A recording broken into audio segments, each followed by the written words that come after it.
Coba deh kita pikirin, Indonesia itu pasar otomotif yang gede banget kan? Populasi kita nomor 4 terbanyak di dunia. Tapi anehnya, ada satu misteri besar yang kayaknya belum kejawab sampai sekarang. Nah, ini dia pertanyaan utamanya. Kenapa sih negara dengan 270 juta orang ini kok nggak punya mobil buatan sendiri? Dengan semua potensi yang ada, apa sih yang sebenarnya salah? Yuk kita bedah bareng-bareng. Ini nih yang bikin bingung. Kita punya pasar raksasa, sumber daya alam melimpah, dan jangan salah, orang-orang pintar kita tuh banyak banget. Kalau dipikir-pikir, resep buat bikin mobil nasional itu udah lengkap. Tapi kok hasilnya selalu zonk ya? Oke, buat jawab itu semua, kita harus sedikit time travel nih. Kita lihat lagi ke belakang, ke proyek-proyek yang pernah ada, tapi ya gitu deh. Yuk, kita selidiki hantu-hantu dari masa lalu mobil nasional kita. Yang pertama, mungkin ada yang ingat Timor. Nah, di zaman Pak Soeharto, mobil ini muncul sebagai harapan besar. Tapi, sejujurnya, ini kan mobil Kia dari Korea Selatan yang cuma ganti logo. Pemerintah kasih banyak banget kemudahan, salah satunya bebas pajak, yang akhirnya bikin negara lain protes. Pas lagi rame-ramenya, datang krisis moneter 98. Udah deh, mimpinya langsung ambyar. Setelah Timur lenyap, muncul lagi nih harapan baru.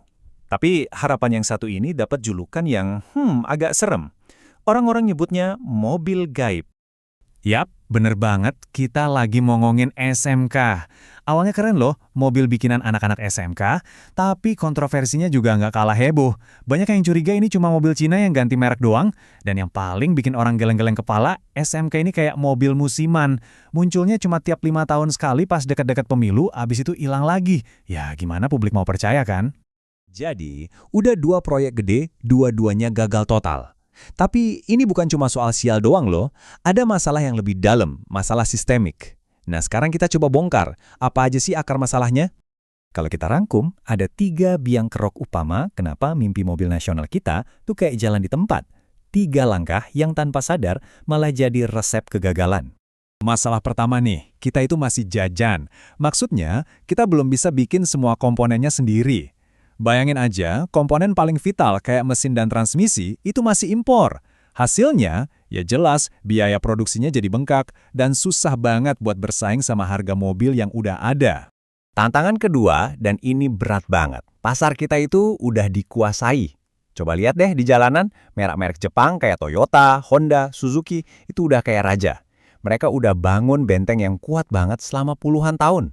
Nah, buat pemain baru, apalagi dari dalam negeri, buat nembus benteng ini tuh, wah susahnya minta ampun. Apalagi kan kita sebagai konsumen juga lebih milih yang udah pasti-pasti aja kan?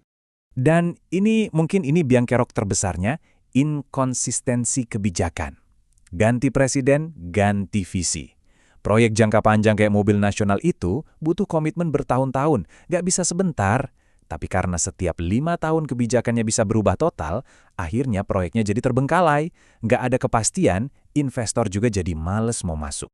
Yang bikin nyesek, waktu kita masih muter-muter di masalah yang sama, tetangga kita malah udah lari kenceng. Gimana ceritanya mereka bisa sukses? Perbedaannya jauh banget, kelihatan jelas di sini. Kita masih di titik nol, berkali-kali coba tapi gagal. Sementara itu, Malaysia dengan Proton dan Vietnam dengan VinFast udah nunjukin kalau ini tuh bukan mimpi di siang bolong. Mereka udah punya produk yang beneran dijual loh. Terus atasi resep sukses mereka? Kalau kita lihat, Proton di Malaysia itu bisa lahir karena dukungan penuh dari pemerintah dan mereka pinter, gandeng Mitsubishi buat teknologinya di awal. Nah, kalau VinFast di Vietnam, ini beda lagi. Mereka didukung investasi swasta yang gila-gilaan dan langsung fokus ke mobil listrik buat pasar global. Tapi dua-duanya punya benang merah yang sama, strategi yang jelas dan dukungan yang konsisten. Nggak ganti-ganti.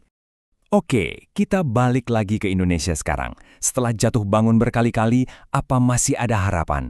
Apa ada cahaya di ujung terowongan? Nah, belakangan ini ada satu kendaraan yang cukup nyuri perhatian. Namanya Maung, dan sempat dipakai sama presiden terpilih kita.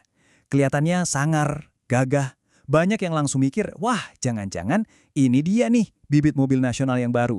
Eits, tunggu dulu, kenyataannya nggak gitu. Maung ini bikinan PT Pindad, BUMN kita yang fokusnya di pertahanan. Jadi ini bukan mobil buat kantor anak sekolah, ini mobil tempur. Lihat aja fiturnya, ada dudukan senjata, GPS pelacak, dan armor. Jadi jelas ya, visi Pindad itu untuk militer bukan buat kita-kita. So, ini bukan jawabannya. Jadi ya, pencarian kita masih terus berlanjut. Dan kita harus ingat, Sob, mobil nasional itu bukan cuma soal punya mobil doang. Ini soal kemandirian industri, soal ngebuka lapangan kerja yang banyak, dan tentunya soal kebanggaan kita sebagai bangsa. Nah, pada akhirnya pertanyaan ini saya lempar balik ke kalian. Coba bayangin, seandainya besok beneran ada mobil nasional yang bagus, kualitasnya oke, harganya kompetitif. Pertanyaannya simpel. Kalian, kita semua sebagai konsumen, bakal beli nggak? Berani percaya nggak? Coba dah direnungkan.